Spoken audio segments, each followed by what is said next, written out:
നമുക്ക് നല്ല വട്ടയപ്പത്തിൻ്റെ റെസിപ്പി നോക്കാം. ഇതെൻ്റെ ഹസ്ബൻഡിൻ്റെ മമ്മിയുടെ റെസിപ്പിയാണ്. ആദ്യമായിട്ട് 2.5 കപ്പ് അരി ഒന്ന് വെള്ളത്തിൽ സോക്ക് ചെയ്യാൻ വെക്കുന്നുണ്ട്. ഇനി ഇതിലേക്ക് ചോറും തേങ്ങയും സെയിം ക്വാണ്ടിറ്റിയാണ് എടുക്കേണ്ടത്. ഞാനിവിടെ 1 ബൗൾ ചോറും 1 ബൗൾ തേങ്ങയാണ് എടുത്തത്. പിന്നീട് ഒരു 1/2 ടീസ്പൂൺ ഈസ്റ്റ് ചൂടുവെള്ളത്തിലേക്ക് ഇടുന്നുണ്ട്. അതിലേക്ക് 1/4 ടീസ്പൂൺ പഞ്ചസാരയും ചേർക്കണം. ഇനി ഇതെല്ലാം കൂടി ഒന്ന് അരച്ച് ഓവർനൈറ്റ് നമ്മൾ പുളിക്കാനായിട്ട് വെക്കണം. ഇതിൽ നിന്ന് 1 ബൗള് മാവ് ഞാൻ മാറ്റിയാണ് ഈ വട്ടയപ്പം ഉണ്ടാക്കുന്നത്.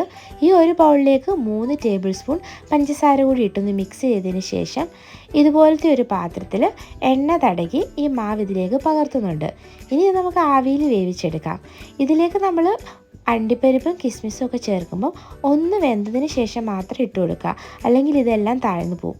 ഇതിപ്പോൾ വെന്ത് വന്നിട്ടുണ്ട്. ഇനി നമുക്ക് നമ്മുടെ കിസ്മിസ് ഇട്ട് കൊടുക്കാവുന്നതാണ്. അടച്ചു വെച്ച് ബാക്കിയും കൂടെ വേവിച്ചെടുക്കാം. നല്ല സോഫ്റ്റ് ആയിട്ടുള്ള വട്ടയപ്പം റെഡിയായി. Thank you for watching.